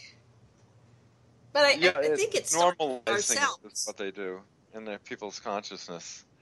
Even the cartoons, Family Guy, all of them. It's all, kill and hurt human programming and destroy relationships is what it is. They know that it was Princeton University did a research, on psychic, abilities, and I thought it was kind of interesting that they found that one person has the power of one person, 2 people have the power of 2 people, but when a man and woman, one woman has the power of 1 and 2 women have the power of 2, but when a man and a woman connect together, and it's like a power 4 times as powerful, but if the man and woman are in love with each other in a relationship, it's like 7 times powerful, they found out.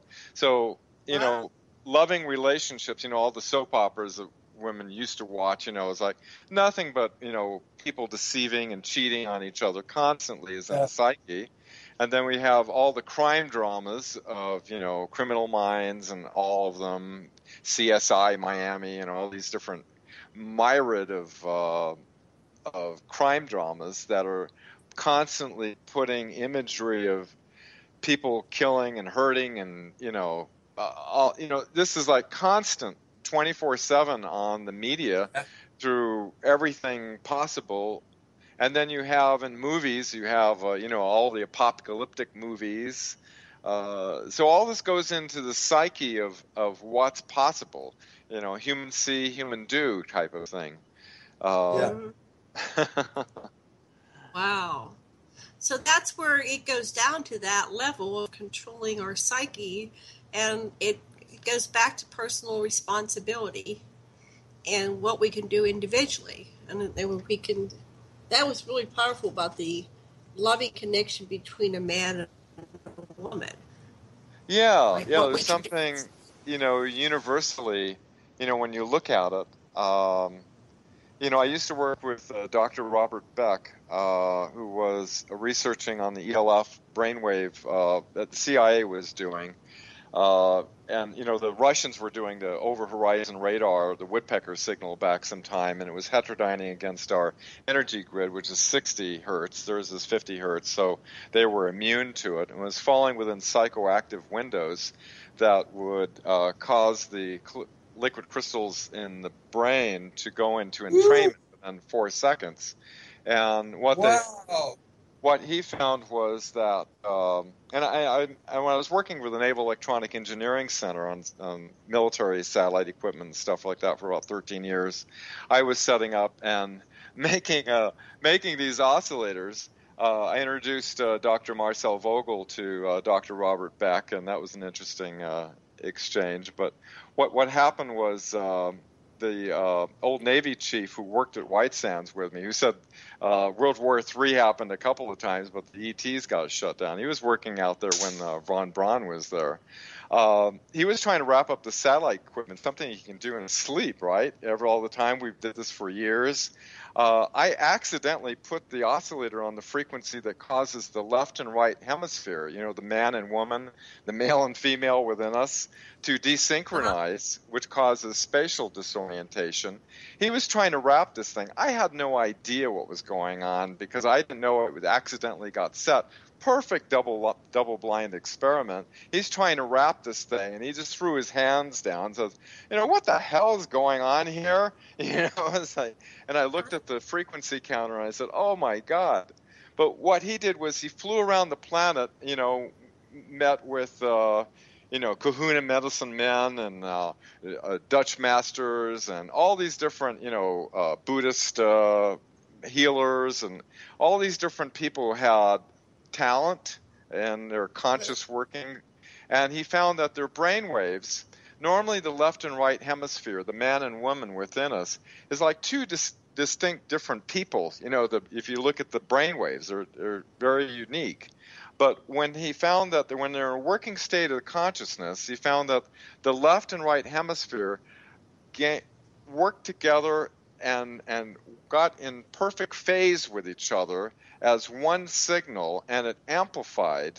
And that frequency which that happened just coincidentally happened to be the Schumann resonance, which was around 7.83 hertz. The Schumann, the one who Maria Orsic got the the information from the Nordics, from the Alberian constellation, that proved viable physics, which got the Nazis off on anti-gravity. So it's kind of interesting that there is this power when, and even the work I did with Marcel Vogel in the laboratory, if you look at the structuring of water and of quartz, quartz is, why is it piezoelectric? Because it's two triangles. One's a positive, one's negative, or you can call it male and female. And in the center, in the ancient days of Pythagoras, way before the Jewish flag and everything, there was a star of creation, which is a 6-pointed star with a dot in the middle. The dot represented creation. It was the balance between the male and the female. And so when you squeeze a crystal, it offsets this positive and negative triad to cause a charge differentiation through trillions of these molecules, which causes your cigarette lighter that has a piezoelectric thing in it to, to make a spark because of the electrical potential that's created. So there's a profound knowledge that is when a man and woman have this power to unite and to cause a creative effect in reality. Are you still there? Hello? Nope, they dropped off. Oh. I'm trying to get them back right now. They fell off. I just showed them fall off. Okay. So anyway. I heard the last little bit you said. Yeah, they don't want that information out there. Well, I don't know what to say. They're not coming back. They're still showing online, so I don't think they got booted. So you going to any of these upcoming conferences that they're... Pretty much a hermit, just stay up here on the hill with my wife and kind of... You got an awesome place up there, I know. You said it's burning all around you, right? Yeah, there's fires 10 miles of us, that the air is so thick with smoke. Yeah, we live off-grid out here in the mountains on the mountaintop. A lot of people don't know that you are off-grid like that. I think it's awesome. I wish I could be completely off-grid like that. Yeah, I try to be as self-reliant as possible in a world of questionable infrastructure. It's definitely some questionable ethics going on, isn't there? Exactly. Now, they were speaking of the reptilians. Do you think they're actually involved that high into our government? I have no idea, I have haven't had a direct interaction like Janet has, and other people who, Or I used ETs to think, in general, put it that way. How's that? That'd make it a little easier. It's kind of interesting, I used to think people who said they saw UFOs or were making it up just wanted to have attention. And it wasn't until I had one fly 100 feet over my head that all of a sudden, whoa, okay, they are real, yes. And then when people say they see them, I don't have any question or doubt. But then there's a lot of people who said they've, gone on board spacecraft and they've gone on underground bases and that they've actually talked and interacted face-to-face with extraterrestrials. And, for a lot of the mainstream people, that's got to be a hard sell because they don't have any basis to reference that to. Right. Well, see, myself, I've never had any ET contact, but what I've gathered from all these people I do talk with about UFOs and ET contacts and that, because I'm involved with Janet and TJ Morris and that, and my show, and the people who speak this stuff believe it themselves. That's what gets me. So that and they're not. I don't think they're. A lot of them are making anything up. This is an actual belief on their part. Well, somebody's piloting those things that are, you have. I don't. They're there. You have the combination between the MUFON and the other big agency, tens of thousands of reports, and those are just the people that report. I've never reported anything I've seen, and I've seen some things, and my wife has seen one when I was gone working with Bedini's on some energy project. I took the camera with me, of course, and one appeared out by the balcony from over on the mountains on the other side, a silver classic kind of ship that she saw. So yeah, somebody's driving those things. Are you speaking about right there where you're at now? Yes, yeah, where we're at now. Oh, that's cool. The only thing I've ever seen was back in the 70s. I was in the Navy, and I was out in the middle of the Atlantic, and I seen a light, but it was in space, and it was traveling way faster than any satellite. Wow, what were you? I was in the Navy too, obviously. What were you doing in the Navy? I was a bosun mate. Ah, you're the one that keeps everything operating on the ship. I painted the ship mostly is what I did. All right, Janet's back. They're telling me to call. Okay. But we're still on the air, I take it. Oh, yes, sir. Yes, sir. We never stopped. Uh-oh, wait a minute. Call Skype. We will use cell. I just called the Skype. There we go. I think she's back now. Are you there, Janet? It shows them here, but I don't think they can hear us. We can't hear y'all. Well, all I can say is support alternative media.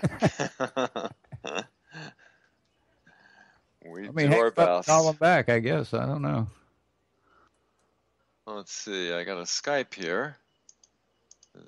Showing her connected. Yeah. Well, darn, our last 15 minutes or so here. Let me call her mobile and see what happens. Yeah. By the way, the listeners that are listening, the webpage is www.thewebmatrix.net. Can you hear me? Now we can hear you. I don't know why it was. Okay, we're here. We're on our cell phone. He was in the middle of yelling out his website. Let him go ahead and yell it out real quick. We were just talking. We were trying to get you back. I was just saying to the listeners, if they want to look at my notes online, is thewebmatrix.net. It's like my online notepad that I keep expanding as I've done a lot of research into the secret space program with witnesses and stuff, and just little tidbits to add to your existing collection of research. Yeah, well, it's good that you're doing that, and make sure you have it backed up really good because websites go down. But that's great. I'm sorry we got food in here. I'm not sure what's going on. Our whole Skype went down, and then I had to reboot the computer, and then the computer wouldn't come on. So I'm glad that we're able to join you back here for the last, whatever this is, 15 minutes or so. Well, we left off on about, the left and right hemispheres of the brain and being able to do incredible things when the male and female within us essentially is working in harmony. Right, and that's what Dr. Les and I are both Tantra educators. In our first 15, 20 years of life, we were together. We were teaching Tantra. In fact, we've been invited to go back. That's right. Tantra. Well, this is highly tantric. Yes, that's about reintegrating the yin-yang symbol, which has the dot, a white dot and the black, and the black dot and the white. That's the singularity. And Nassim Haramein has animated the yin-yang, and it's a toroid. When you animate it, it's a toroid, and it shows the whole. It was a symbol that was left behind, probably from Enki, who wanted to see humanity evolve, become conscious. His desire was that we would do better than the Anunnaki. We would do better than they. So we're hoping to help people, first of all, go back into your core incidents, your childhood programming and cultural conditioning, religious conditioning, and deprogram yourself individually, and then as a couple, you identify your bonding patterns and see where you go sour and how you can better support each other. And then individually within self to balance your own masculine and feminine. And then, of course, if you get together in loving relationships, that does exactly what your findings are saying, that we create the 7 times the power of love, and that can change and shift the entire continuum. And I think that's what the powers that be and whoever they are, the Illuminati, fear the most. Yes. Is that humanity has what's called the meta gene. We have meta DNA. We have the ability to do magic. We can do the things on a certain level. Mm-hmm. This is what I love talking about. Is like, give the listeners something that, everybody wants, I would assume anyway, that people want to see the most benevolent outcome for this planet, for all beings concerned, and the planet itself. And we have this power of co-creative consciousness, and that's why I wrote this little visualization called Imagine This, which is on the webmatrix.net. that basically is a visualization of going through the history of what's happened on this planet and how it ended up in the future as a positive conscious projection of a very possible reality, because when I wrote it back in some years ago, everything that I wrote has sort of come to pass, where people are becoming consciously aware because of the alternative media of the internet. And it is affecting a global collective consciousness. And I think the transformation is not going to happen, through like what we talked about earlier, contacting your representatives or the media or anything. All that's been compromised. The way that we can fight this is from within, in understanding who we are and the powers of our consciousness and the power of visualization. I wouldn't underestimate that. John Lennon had a wonderful song, "Imagine," and that probably is part of what got him killed. But if we give people somewhere to go through our imagination, Teresa Moore said that the greatest power that humanity has is the ability to image, to imagine. A lot of the species have forgotten how to imagine things, but we can image things. We're very magical, and we can manifest that into 3D physicality. So if we imagine a world where we live in peace and harmony. It's not just cliche, but it's an actuality. And we pull it back into how do we do it? What are the steps for it? Because we're in this dark matrix right now. And I've had some conversations with people about like the global economic reset and the basic minimum needs economy and how do we get there from here? And part of it is starting to imagine that future and then backing it down to the doable steps that each of us can do individually and collectively. I don't have all the answers, but, this is part of the download I keep getting from extraterrestrials is this whole system of how level 1, 2, 3, 4, and 5 civilizations exist. Now, we have this month, I think somewhere around the 20th or 23rd or something, the next Star Trek comes out. It's been 12 years or something since the last Star Trek. I hope, from what I see from the previews, that they're really going to get behind imagining this future of cooperation. I hope they don't turn into Star Wars. I got really angry with George Lucas because he took my Star Trek and he made it into Star Wars, right? He took the whole paradigm. But we can come back to the Trek. I worked with Gene Roddenberry, and Gene Roddenberry was one of the first whistleblowers, and he was telling us what was going on and what the potential was. Your turn.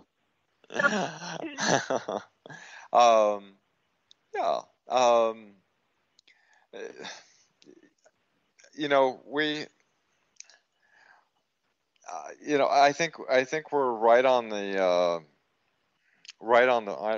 verge of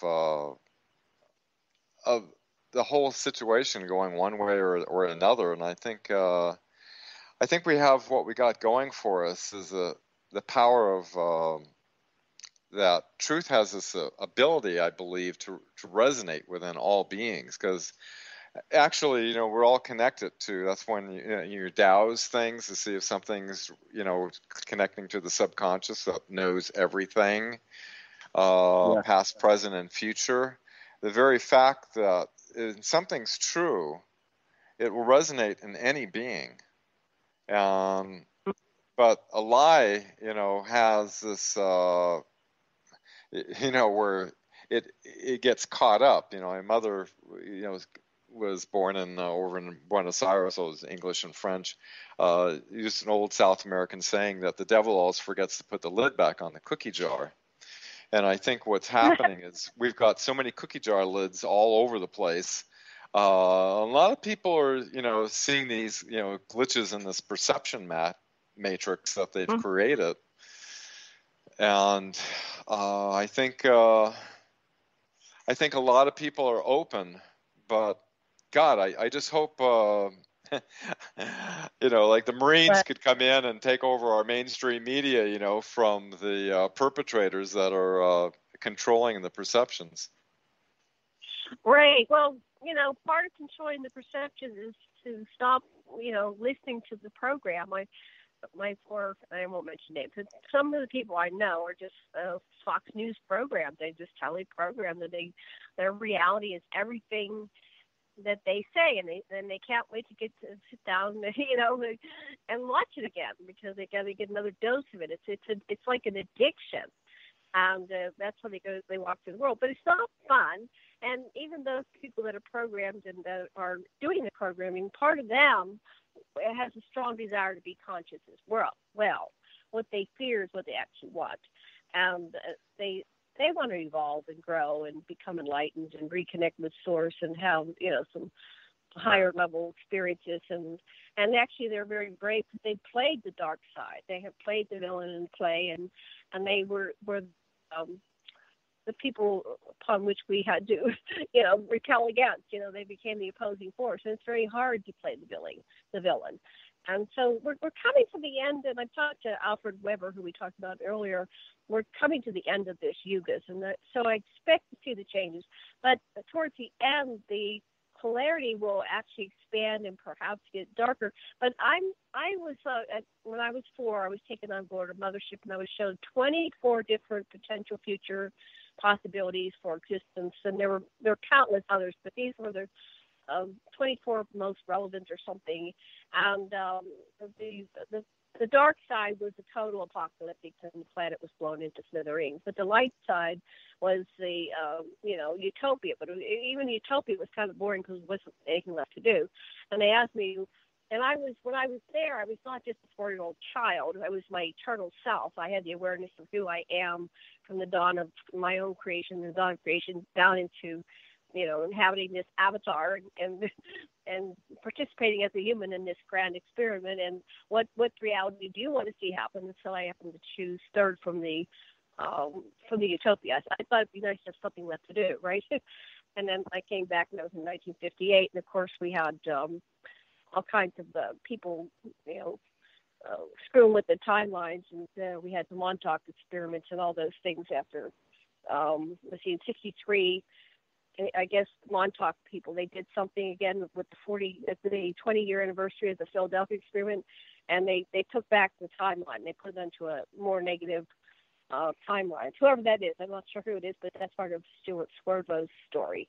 And then, of course, they did something again in 83. But in 63, when they took us into the negative timeline, that's when we went down the road of the Kennedy's assassinations and Martin Luther and all those things that unfolded then. So here we are. It's 2017, and I think we can, but we have to really think we can. We have to believe it, and believing means be living it, taking the concepts and internalizing them. So one of the things that my guidance says is if you say something and it kind of comes out weird or sideways and it sounds cruel or it's not loving, take it back and say it again, but breathe it down through your heart chakra. And our heart chakra is our center.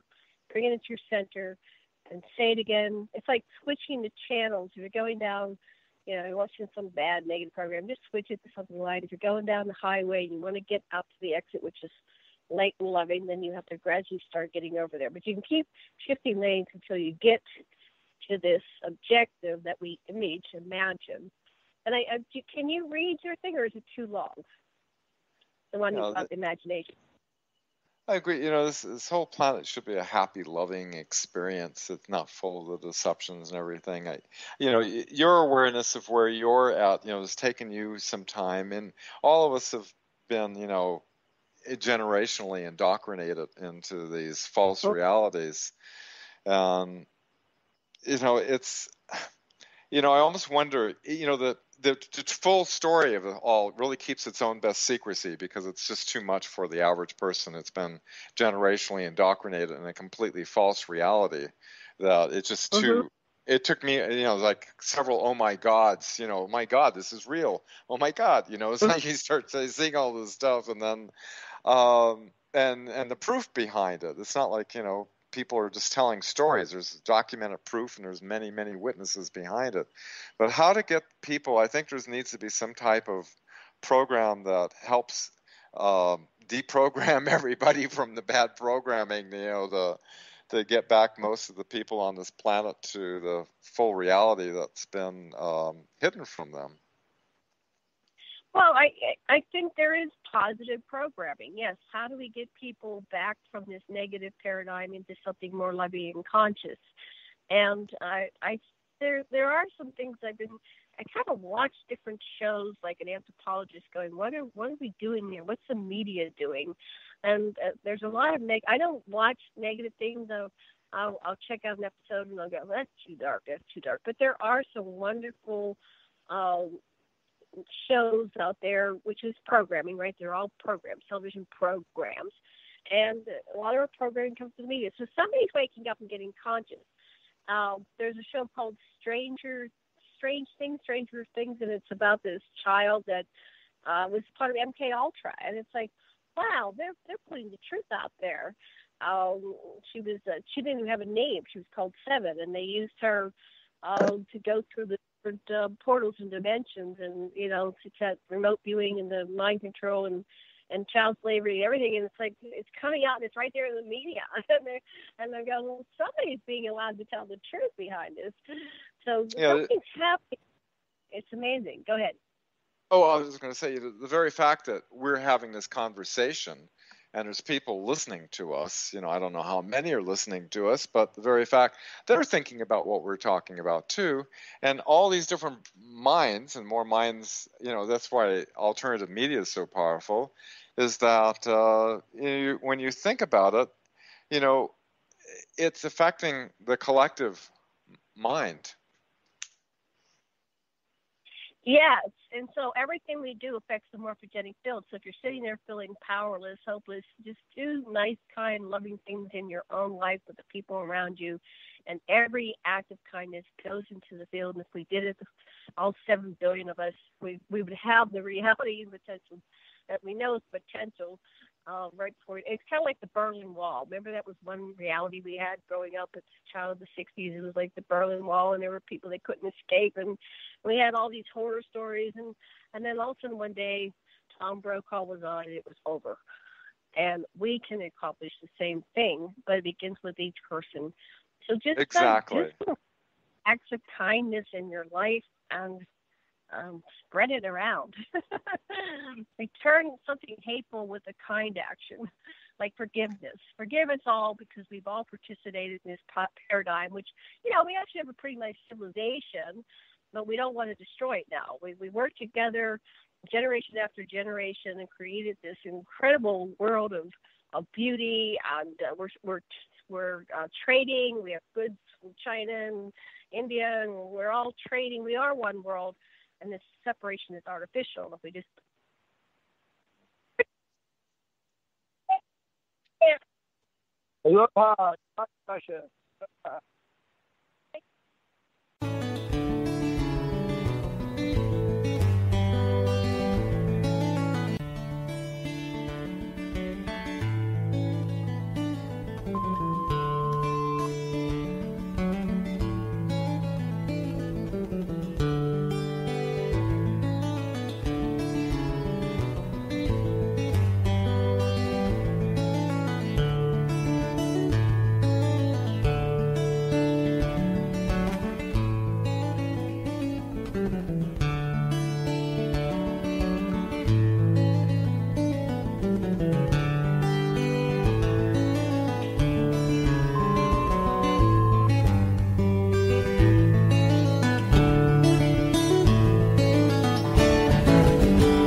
Radio at freedomslips.com, and we'll be right back after this message.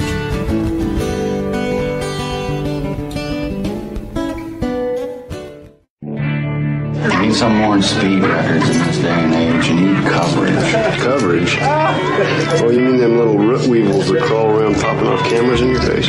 Those root weevils write history. Many many of you know that quote by Jack Nicholson in A Few Good Men? You can't handle the truth. Well, you can, and Event Horizons will give you those truths.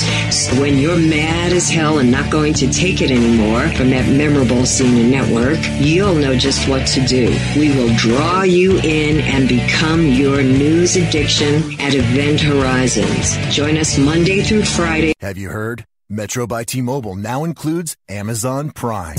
Yes, enjoy the best of shopping and entertainment, movies, TV shows, music, free shipping, and much more. All included for just $40 per line for 3 lines. All on the T-Mobile network. Discover the smarter way. Metro by T-Mobile. That's genius. One offer per account. Offer subject to change. $12.99 per month value. Offer valid for new Amazon Prime members. Metro customers may notice reduced speeds versus some T-Mobile customers. Video at 480p. Capable device required. See store for details and terms and conditions.